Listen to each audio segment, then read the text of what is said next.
Denny, we didn't see Ryan Preece get the same penalty you got this week. What are your thoughts on that? Yeah, I mean, I think we're all just still searching for consistency and whatever that might be, and just kind of lean on their judgment. Denny, explain your tweet from last night during the truck race. Yeah, it's just disappointing to see the 42 kind of take a couple swipes at guys. I think if it was the first time, it'd be one thing, but it looks like he's kind of a repeat offender on that. If you could sit down with him, what would you tell him? Yeah, right rear hooking's not the way, that's for sure. Do you think that 2 laps, sitting in for 2 laps was enough, or do you think there should be? Yeah, listen, it's a step in the right direction. I think, when they see something egregious like that, absolutely, it's a step in the right direction. Yeah, at least it's something, for sure. What are your opinion on the TV ratings and the direction, where they're going to have this year? They've obviously been lower than people thought. Yeah, I think there's a lot of room we can improve on a lot of fronts. I think that, I think the on-track product's been about what it's been in other years. I can't say it's better or worse. I mean, maybe a little better on the short track stuff.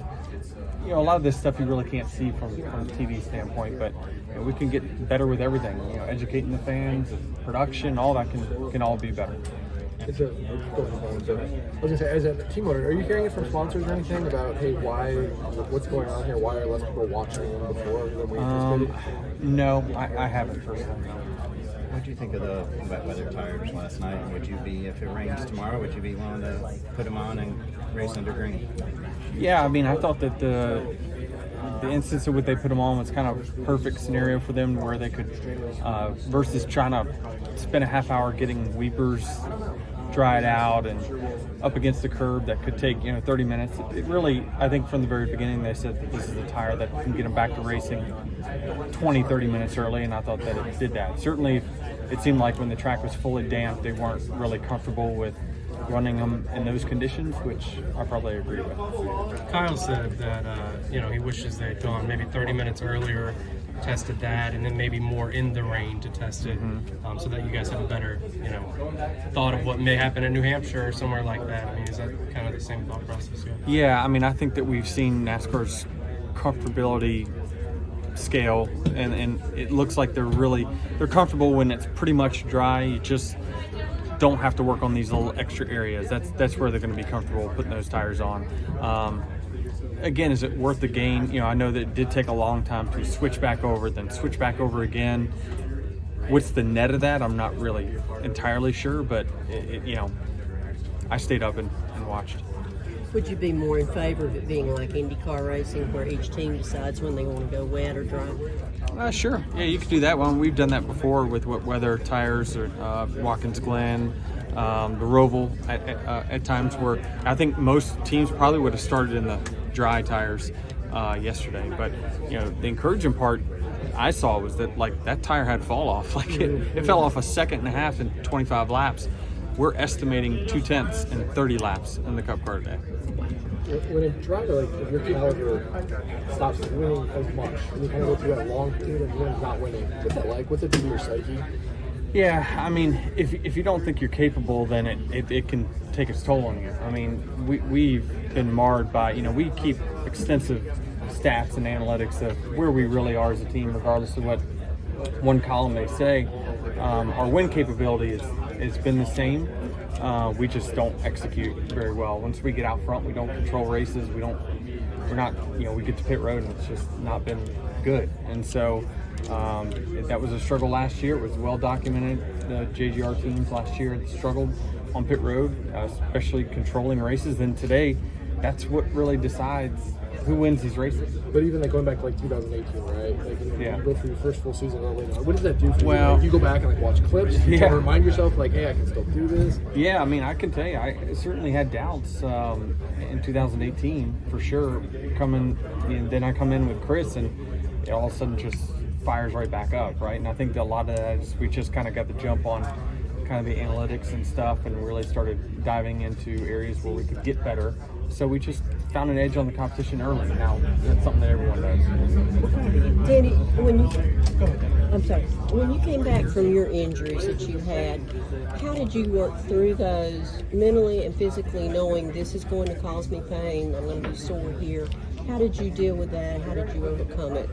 Well, I can assure you, when you're either sick or you're injured, they always say beware the injured athlete, because he's really going to hyper-focus, or you will always hyper-focus on not being the weak link for the team. So I think really you get the best out of your drivers when sometimes they face adversity, especially physically. What kind of an impact did it have, if any, not having Chase in the field these last few weeks, and what does it mean for the sport to have the most time on the driver back in the seat?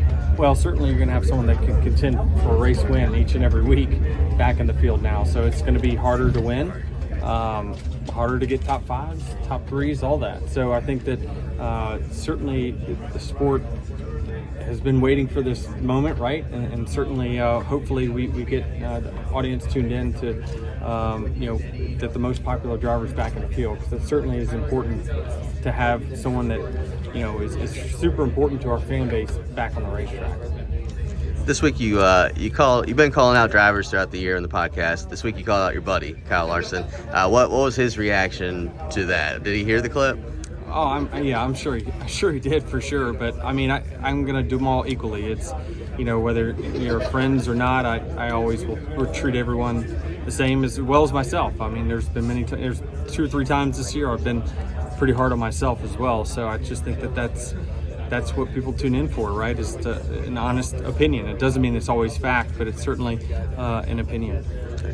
How mechanically inclined are you? Would you say that in your career that you've seen it completely switch from the drivers being able to get in there under the garage? I mean, I can remember like Earnhardt getting underneath. Yeah. Have you seen that completely change over now? No doubt. I mean, I can't think of one good reason I should be looking underneath my car. Nowadays, it is so different, and so many of the things that we do under the cars are different, even under the hood, right? They work on the car mostly through the wheel wells now versus under the hood. So it's just a lot different than it used to be. And as drivers, like, as hands-on as you used to be, where, hey, I think we need to have more spring or more shock or whatever, right? Drivers are not crew chiefs nowadays. You got to just do your job and let the computers and the engineers figure out what's best for your car, because you just can't beat the simulation program. Have you seen that evolve to this point, though? I mean, can you remember in your career a time where... Yes, there would be many times, really before the simulation was very good. When I started, we would just lean on, well, what's our experience, right? Let's go back to the old notebook of this package used to work for me. And we would go back to it at, say, Pocono, and it would work, right? Regardless of what had changed year to year. So I certainly could be more hands-on back then, but now my job has just changed so much because I've just become a driver and a information machine between that car and the team. Got it. Thank you. Yep. And thanks for the... Aside from the comments, that got the unfortunate penalty on your podcast, have you felt that's given you more of a mouthpiece, as a driver for NASCAR to listen from a driver's perspective, and along with, kind of what DBC does, but from the drivers? Yeah, I think that was why we started it, was that you have one perspective from the guys on top of the roof. Now you have a perspective of somebody that's in the race and just got out of the car and felt it a few hours ago. So certainly, I feel like I'm doing it very unbiased. When you have to call out yourself and your friends, you have to do it because that's what people want to hear, is an honest opinion or an honest take on what they saw. It doesn't mean it's always right, and the opinion's always right, but certainly from what I see in my experience in the series, I'm trying to give the new fan or the old fan a perspective that they don't necessarily see on TV. And I've personally seen it, but I've seen people who say, they may not used to like you, but they listen to podcasts like, oh, I'm becoming a Denny fan now. Have you seen any of those with fans? Well, I mean, I just hear kind of more when I'm walking around. Honestly, you hear love your podcast as much as go Denny. I mean, that's just kind of how it's gone really for the last 3 or 4 weeks. And with the talk about the, I guess, quote-unquote boycott that you've talked about this past weekend, where do you see that going forward with the drivers' meetings with NASCAR, the owners' meetings with NASCAR on that end? Yeah, I mean, we hope it gets better. I haven't gotten any updates from the negotiating committee on the next meeting or when they're speaking with NASCAR next. So once we know more, you'll know more. And has any drivers like Larson that you referenced on this past weeks come up to you when you've called them out on your podcast, just in good fun or anything? No, I mean, I think you know, that's just part of it, right? When you make a mistake, as far as I see it, then you should get called out on it. You know, and when I make that mistake, I'm gonna have to call myself as well. So it's just I'm just trying to be fair and unbiased. That's what I said the first episode into this, is that you know, sometimes you know, my competitors won't always like it, but it's just part of it. Thank you. This is Daniel Hemrick, driver number 11, Collar Grits Chevrolet. Make sure you hit that subscribe button. Also check out one of those 2 videos beside me. Visit frontstretch.com for more racing content.